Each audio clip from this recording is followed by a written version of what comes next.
Es un poco difícil tomar una imagen del matrimonio, donde el matrimonio prácticamente ha desaparecido. Recordemos que el matrimonio fue instituido por Dios antes del pecado, por lo tanto no es consecuencia del pecado. La Biblia dice que Dios los creó varón y hembra. Habla de un fin y un propósito específico. Echarán mano de un hombre 7 mujeres. Un saludo, mi apreciado hermano y mi apreciada hermana. Estamos listos para la lección número 3 de este nuevo trimestre. Se titula Imágenes tomadas del matrimonio para el 19 de abril del 2025. Y el texto para memorizar lo encontramos en el libro de Apocalipsis, capítulo 19 y versículo 9. Y leo.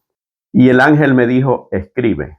Bienaventurados los que son llamados a la cena de las bodas del Cordero. Y me dijo, estas son palabras verdaderas de Dios. Como siempre, antes de abrir la Sagrada Escritura, cada vez que las vamos a escudriñar, hay que pedir la dirección del Espíritu Santo, que es el autor de la palabra de Dios. Oremos. Santo y bendito Dios, te agradecemos por la oportunidad que nos das de estudiar tu palabra en libertad. Queremos pedirte que tu Espíritu Santo nos guíe en la comprensión y que nuestras mentes estén elevadas hacia ti para poder poner por obra y recibir tus enseñanzas. Bendice nombre por nombre a las personas que están viendo a través de redes este repaso, que seas con cada uno de sus familiares, de sus hogares, de sus ministerios, y que perdones nuestros pecados, te lo imploramos en el nombre de Jesús. Amén. Hoy vamos a enviar un solo saludo porque hay un tema que causó un poco de confusión en la lección anterior y yo quiero hacer una breve aclaración. Así que paciencia si no reciben sus saludos esta vez, los tenemos pendientes, así que no se preocupen. Recuerden suscribirse al canal, poner me gusta, compartir esta lección con otros hermanos, otras hermanas, con familiares, amigos, y de esta manera pues ayudamos a la propagación del Evangelio y de esa manera también hacemos de que Cristo venga pronto. El saludo de esta semana va para Perú, para el hermano Richard Victorio Pérez. Él nos ve desde Perú, no nos dice de qué ciudad de Perú, pero él ha pedido oración por su mami, la hermana Hermelinda Pérez. Hemos estado orando por la hermana Hermelinda.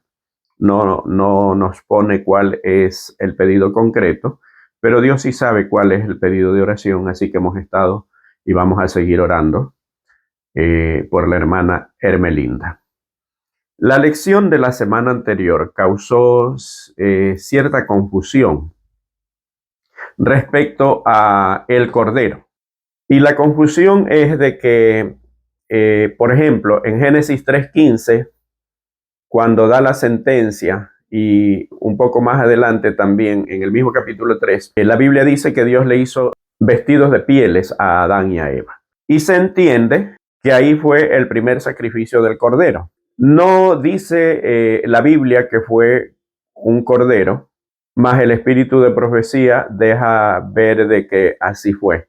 Pero, ¿por qué viene la confusión? Porque en Génesis 3 habla acerca del primer sacrificio de las túnicas de pieles. En Génesis 4 habla de la ofrenda de Caín y Abel y dice que Abel trajo de las ovejas la más gordita.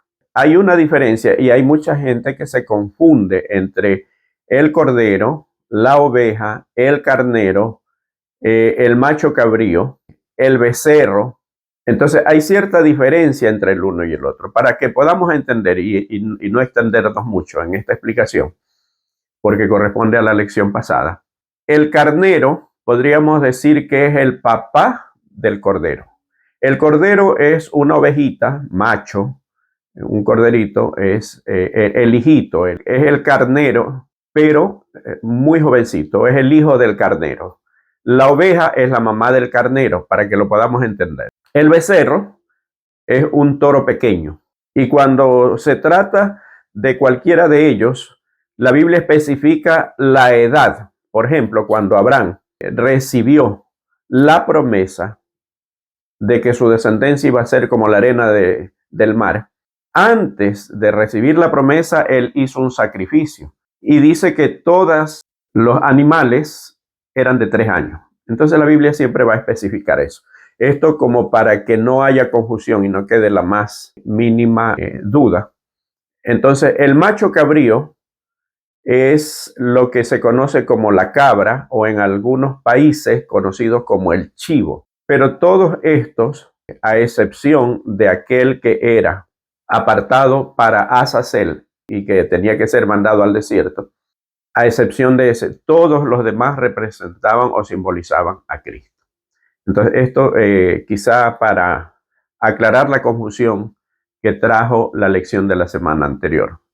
Porque obviamente la mayoría de las personas no conocen, no han visto en vivo a estos animalitos, entonces se puede prestar a confusión. Y entrando con el tema de esta semana, ya habíamos dicho el título de la lección, imágenes tomadas del matrimonio.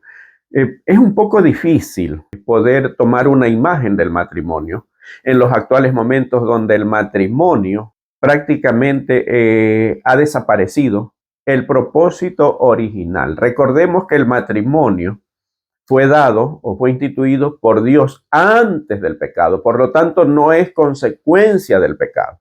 Fueron dos instituciones que Dios creó en el Edén, el sábado y el matrimonio, y los dos han sido atacados por Satanás, han sido distorsionados, han sido cambiados. En los actuales momentos donde ya no existe el matrimonio como Dios lo instituyó, como Dios lo creó, en los actuales momentos donde existen las relaciones libres, donde existen amigos con derecho y tantos otros nombres que se le da a la relación, queriendo similar o hacer semejante al matrimonio, inclusive apartándose totalmente del plan divino, se le llama matrimonio a las relaciones que existen entre personas del mismo sexo. La Biblia dice que Dios los creó varón y hembra. Y cuando habla de matrimonio, habla de un fin y un propósito específico. ¿Cuál era el propósito de Dios? Y entramos pues a la primera parte de la lección que dice una sola carne. Y ahí hay dos pasajes que debemos citar. El primero que es Génesis, texto muy conocido, capítulo 2 y versículos del 23 al 25. Dijo entonces Adán, esto es ahora hueso de mis huesos y carne de mi carne. Esta será llamada varona porque del varón fue tomada. Por tanto dejará el hombre a su padre y a su madre y se unirá a su mujer y serán una sola carne. Y estaban ambos desnudos, Adán y su mujer, y no se avergonzaban. Aquí dice que dejará el hombre a su padre y a su madre y se unirá a su mujer y los dos serán una sola carne. Y yo quiero leer al mismo tiempo Efesios capítulo 5, desde el versículo 29 hasta el 32. Y dice las Sagradas Escrituras, porque nadie aborreció jamás a su propia carne, sino que la sustenta y la cuida como también Cristo a la iglesia. Porque somos miembros de su cuerpo, de su carne y de sus huesos. Por esto dejará el hombre a su padre y a su madre y se unirá a su mujer y los dos serán una sola carne. Está tomando el texto de Génesis, ¿verdad? Grande es este misterio, mas yo digo esto respecto de Cristo y de la iglesia. La unidad que debe existir o el tipo de relación en el matrimonio no es solamente una relación donde dos personas se unen y comparten. No es ese el plan de Dios. En los actuales momentos, inclusive en aquellos matrimonios donde aparentemente todo se lo hace en orden, el propósito del matrimonio siempre es un propósito egoísta. Vivimos pendientes de cuánto recibimos de la otra persona. La relación de matrimonio instituida en el Edén es todo lo contrario, es dar. Yo amo a mi esposa y por amor yo doy. Yo quiero que ella sea feliz, yo quiero hacerla feliz. Y no me preocupo si yo soy feliz. ¿Por qué? Porque cuando yo la veo a ella feliz, yo me siento feliz. Ese es el propósito del matrimonio. Pero lastimosamente en los actuales momentos, el matrimonio se ha convertido, se ha rebajado a lo último. En muchos de los casos se lo ha reducido un poco más allá de lo que los animalitos hacen. Por ejemplo, las palomas son animales monógamos. Cuando se le muere la esposa al palomito, el palomito se suicida porque no quiere estar con otra palomita. Son lecciones que enseñan la naturaleza. Mas el ser humano ha despojado la parte esencial del matrimonio. Y es difícil poder explicar por qué. Porque podemos estar hablando ahora alguna persona que tiene una relación de matrimonio muy difícil. Porque podemos estar hablando en este momento para una esposa cuyo esposo no la trata bien, o viceversa. Podemos estar hablando para hijos que ven cómo sus padres se pelean, inclusive personas que muchas veces van a la iglesia, en la iglesia presentan un tipo de conducta, pero cuando llegan a la casa es totalmente diferente. Entonces, ¿cómo podemos ejemplificar a la relación de Dios con su iglesia como la relación de pareja? Es un poco difícil, más la lección de esta semana presenta varios ejemplos. Entonces, el primero es el que vemos, el de Adán y Eva, instituidos por Dios. Una relación donde no debe ser relación egoísta. Y como dije, pues lastimosamente en los actuales momentos, todos los que llegan al matrimonio buscan fines egoístas. Cuando Jesús tiene un encuentro con los líderes religiosos y les dice que cualquiera que aborrece a su esposa adultera, y que cualquiera que se casa con la aborrecida adultera también, era aparentemente como que se estaba yendo en contra de la ley de Moisés. Recordemos que Moisés para el pueblo judío era prácticamente como el fundador, era una autoridad. E irse contra la principal autoridad que ellos tenían era prácticamente estar en contra de sus raíces. Mas Jesús se va hacia el Génesis, a esta parte que acabamos de estudiar. El verdadero matrimonio es aquel, como dice Pablo en Efesios, nadie aborrece a su propio cuerpo. Cuando considero a mi esposa como parte de mí, es cuando empiezo a entender cómo es la relación que Dios quiere para una pareja y cómo es la relación que Jesús quiere tener con su pueblo, con su iglesia. Y es la misma relación que tiene Jesús con el Padre, porque Jesús dijo, el Padre y yo uno somos. Y aquí hay una lección, inclusive hasta doctrinal. ¿Por qué? Porque así como dice la Biblia de que Adán y Eva, o el hombre y su esposa, serán una sola carne, y no quiere decir que se vuelven siameses o que se funden allí y se hacen un cuerpo aparentemente como un monstruo, no, sino que ya no son dos, ya no hay diferencias, ya no hay un camino, no, tú a lo tuyo y yo a lo mío, no. Hay unidad en todo. Todos concuerdan, con diferencias sí, pero tratan de buscar la mejor opción para las diferencias. De la misma manera, en ese ejemplo es a eso cuando se refiere Jesús cuando dice el Padre y yo somos uno. Y muchos los confunden y creen que Jesús es el mismo Padre. Esta es la famosa doctrina de los unicitarios, como se los llama. Pero miren cómo la Biblia nos ayuda a entender. Y viene la siguiente parte, la novia hermosa. No vamos a leer todo el pasaje de Ezequiel, pero sí quiero leer algunos versículos. Esta parte está basada en Ezequiel capítulo 16, desde el versículo 4 hasta el 14. Por asunto del tiempo no vamos a leer todo, pero sí desde el versículo 6. Quizás para entrar en contexto. En esta parte de Ezequiel habla acerca de una niña que es abandonada en cuanto nacen sin cortarle el cordón umbilical, la tiran a la orilla del camino y la dejan abandonada sin limpiarla, sin asearla, etcétera, etcétera. Entonces, la ilustración es que Dios dice, y yo pasé junto a ti. Está hablando de forma simbólica acerca del pueblo de Israel, pero lo hace en semejanza de una niña recién nacida, de una bebé que es abandonada. Y yo pasé junto a ti y te vi sucia en tu sangre, y cuando estabas en tu sangre te dije, vive. Sí, te dije, cuando estabas en tu sangre, vive. Y te hice multiplicar como la hierba del campo, y creciste y te hiciste grande y llegaste a ser muy hermosa. Tus pechos se habían formado y tu pelo había crecido, pero estabas desnuda y descubierta. Entonces, más adelante dice que el hombre que la ve la viste, le pone los mejores vestidos, le pone las mejores joyas, y aquí podemos caer en la creencia y algunos pueden decir, mira que Dios mismo está diciendo que sí podemos usar joyas. Pero cuando habla de joyas en sentido simbólico, está hablando de las riquezas que Dios nos da. No está hablando de joyas físicas.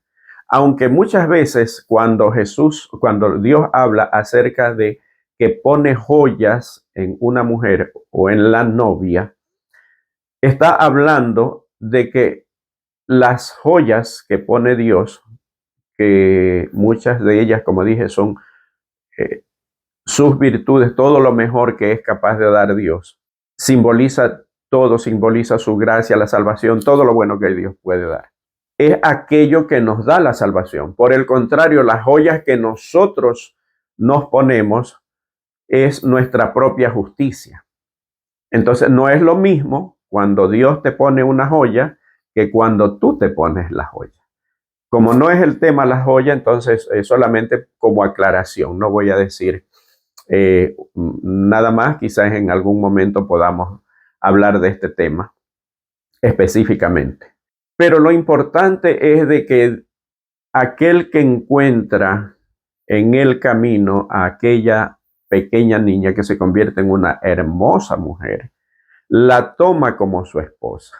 Y yo quiero leer el versículo 14 porque dice, y salió tu renombre entre las naciones a causa de tu hermosura, porque era perfecta a causa de mi hermosura que yo puse sobre ti, dice Jehová el Señor. Miren cómo termina diciendo, yo puse sobre ti mi hermosura. En otras palabras, la iglesia, no solamente en su conjunto, sino la iglesia en forma personal, porque la iglesia somos tú y yo.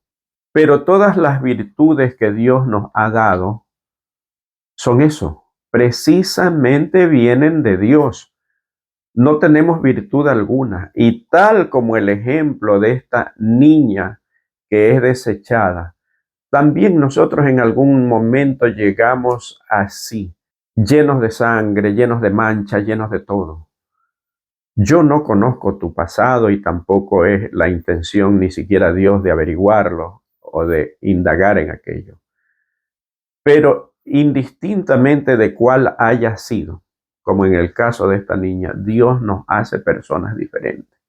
Y no importa quiénes hayamos sido, Dios nos da de sus virtudes, Dios nos pone de sus tesoros y nosotros nos convertimos en personas hermosas para Dios.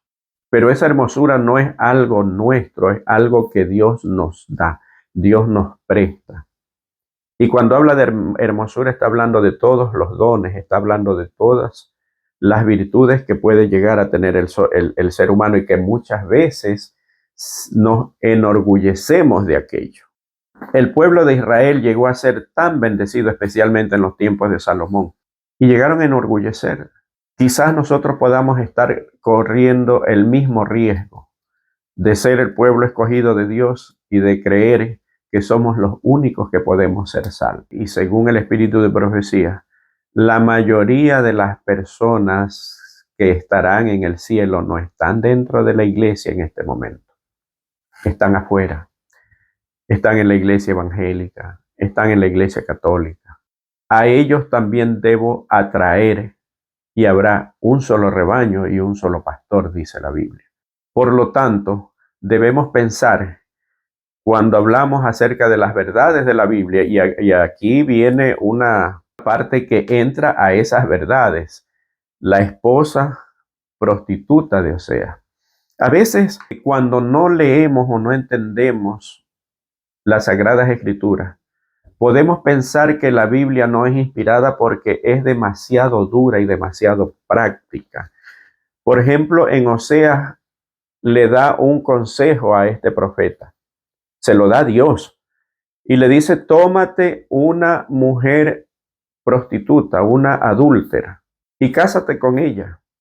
Y en el libro de Oseas, para los que lo hemos leído, nos damos cuenta de cómo esta mujer se va, regresa, él la va a buscar y tiene un hijo y está embarazada y tiene un hijo y otro hijo y no hay la seguridad de que ese hijo sea del profeta, porque ha fornicado con tantas personas, inclusive predicadores que creen que este libro no es un libro real, sino que no es una experiencia que vivió Oseas, sino que es una visión que tiene de cómo debía vivir y que eso tenía que contarle a Israel, pero la Biblia dice que es una experiencia real. Dios ya no encontraba la forma de poder hacer entender a este pueblo que le había fallado de cómo se sentía Dios.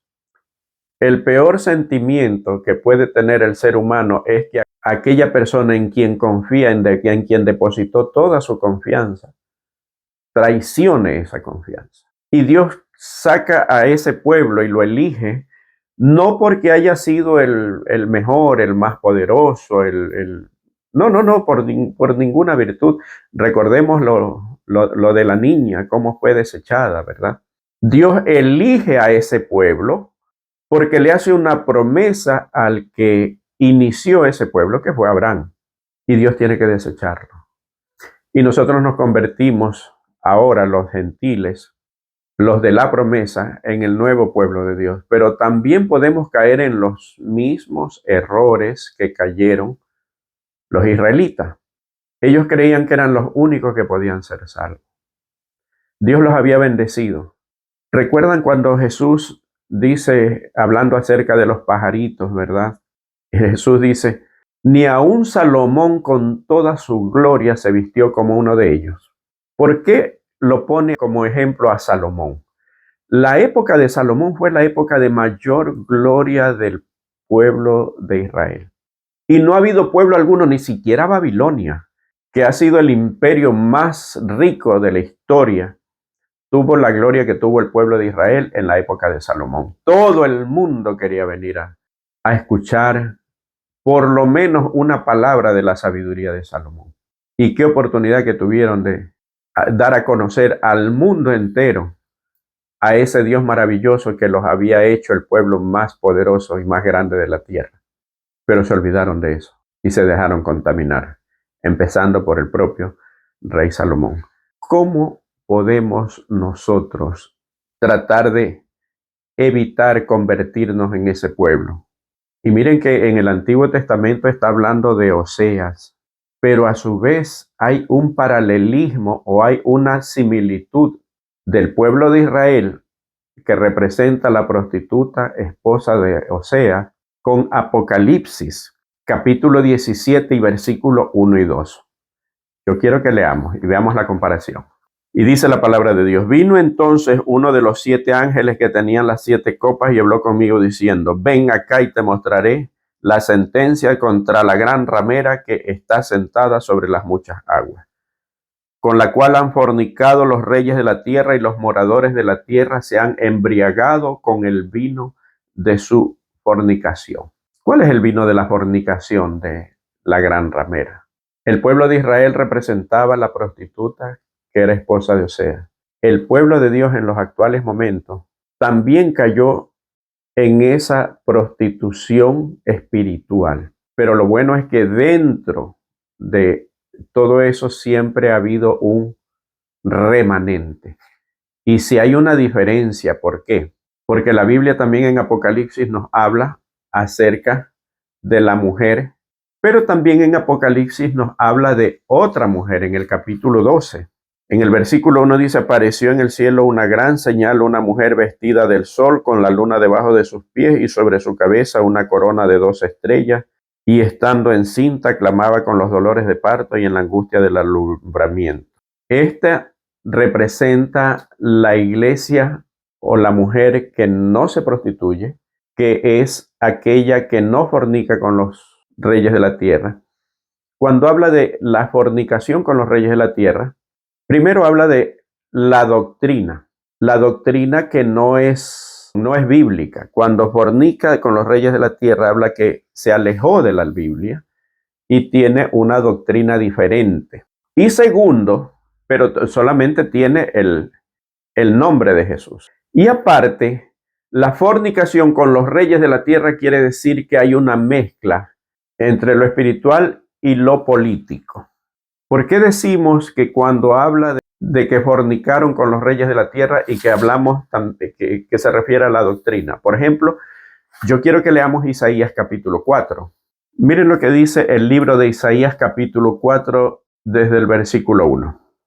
Echarán mano de un hombre 7 mujeres en aquel tiempo diciendo, nosotras comeremos de nuestro pan y nos vestiremos de nuestras ropas. Solamente permítenos llevar tu nombre, quita nuestro oprobio. ¿Qué significa esto de que echarán manos de un solo hombre 7 mujeres? ¿Y qué significa que solamente quieren llevar su nombre, pero ellas se visten de sus propias ropas y ellas se comen su propio pan? Quiere decir que habrían, y este es el cumplimiento, parte de lo de Apocalipsis también, habrían iglesias que solamente llevarían el nombre de Jesús, el nombre de cristiana, pero que su doctrina estaría alejada de las Sagradas Escrituras. Solamente llevarían el nombre. Se llamarían cristianas, pero la doctrina alejada de las Sagradas Escrituras. Entonces, cuando habla acerca de la fornicación o que fornicaron con los reyes de la tierra, es una doctrina cambiada, aparte de que hay una mezcla entre el Estado y la iglesia, entre lo espiritual y lo político, lo secular. Esa es la forma de fornicación. ¿Cuáles son las iglesias? Bueno, ya tenemos identificada cuál es la iglesia, que en los actuales momentos pues es un ente político, es un Estado y a su vez es una iglesia. Y tenemos la siguiente parte, que es Isaac y Rebeca. Esta es una de las historias más hermosas de las Sagradas Escrituras. ¿Por qué? Recordemos de que Isaac, en obediencia a su padre, estuvo dispuesto a ser sacrificado por su propio padre cuando Dios le pidió que le sacrifique a su hijo. Aquí hay un ejemplo de obediencia y un ejemplo cómo debe ser el noviazgo y el matrimonio.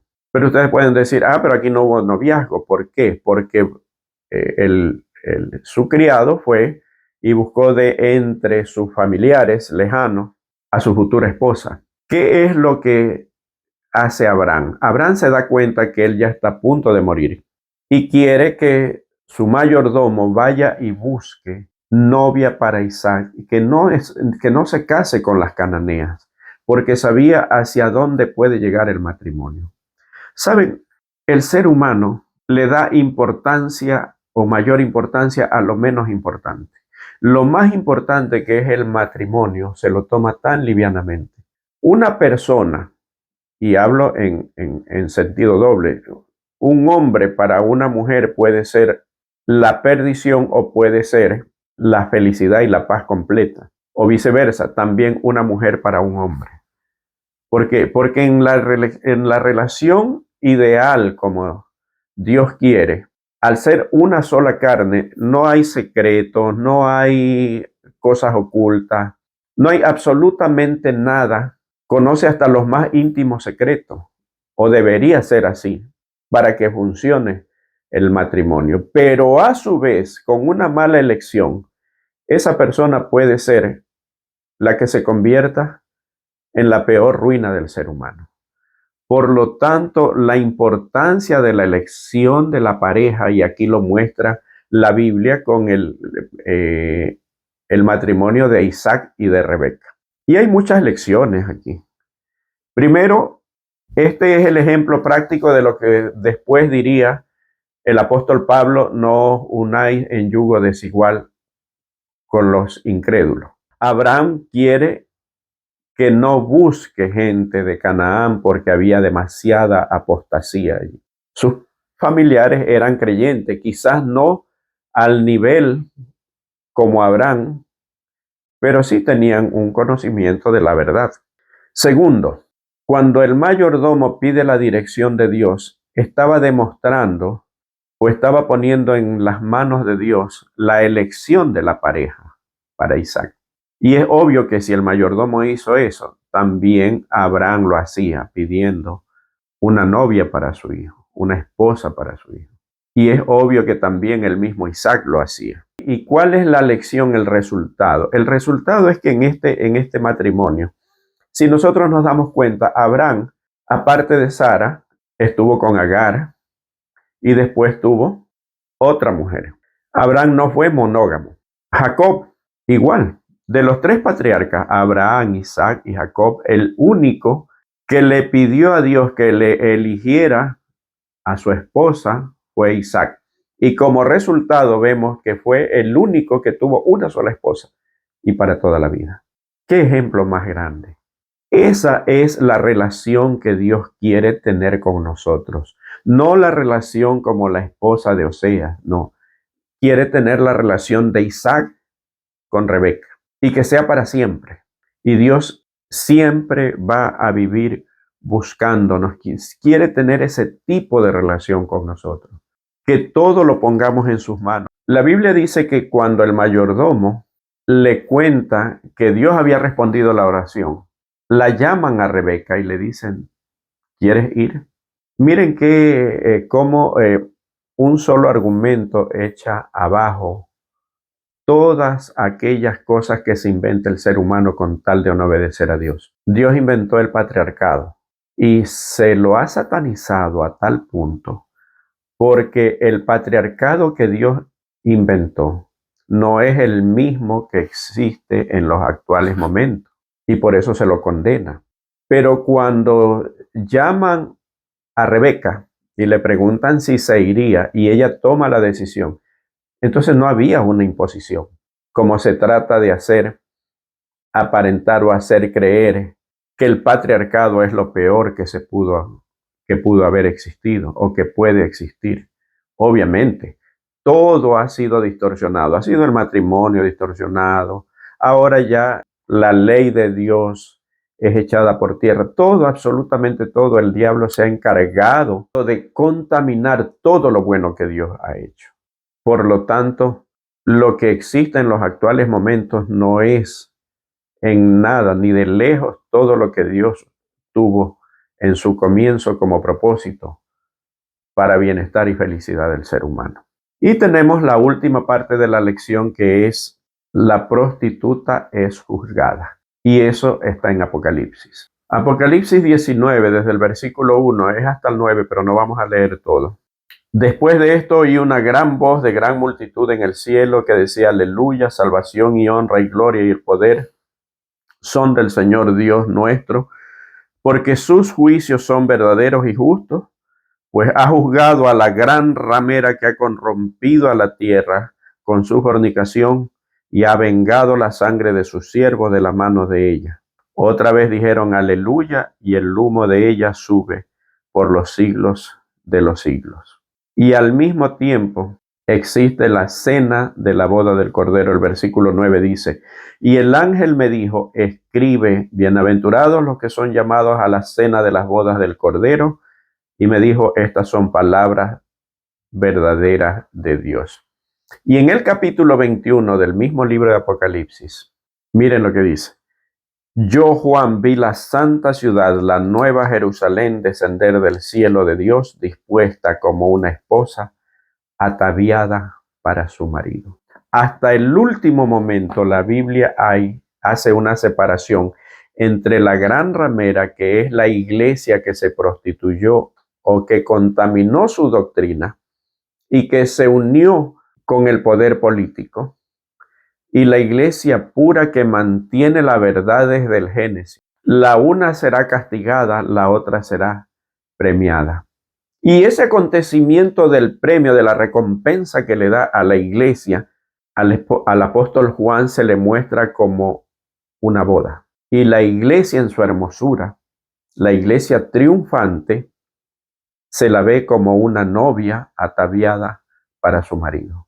Cuán alto es el estandarte que Dios le puso para el matrimonio y cuán bajo lo llevó el ser humano instigado por Satanás. Yo no sé si tu matrimonio, si tu hogar está representando a la relación que Cristo quiere tener con su iglesia, o si al contrario, la gente que ve tu hogar, tu matrimonio, dice como muchos suelen decir, para ser así mejor sigo como estoy. No lo sé. Lo que sí es cierto es que Dios juzgará todo y dará su recompensa conforme a lo que hemos sembrado. Y qué maravillosa será aquella cena del Cordero.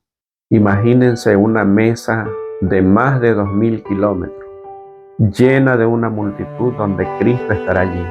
A pesar de la distancia lo veremos tan cercano como que si estuviera al lado nuestro. Esa es la cena de la boda a la cual Dios te está invitando. Transformemos, permitamos al Espíritu Santo que transforme nuestras vidas. El tiempo está demasiado cercano para la venida de Jesús.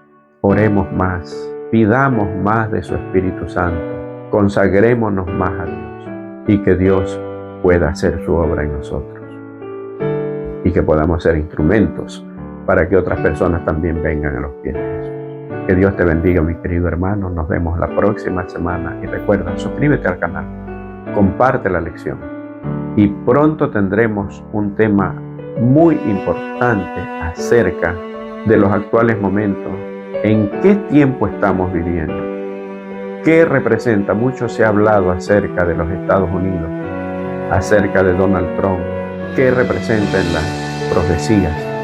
Es un tema que lo tendrás muy pronto y es una sorpresa, pero pronto la tendrás aquí en el canal. Que Dios te bendiga.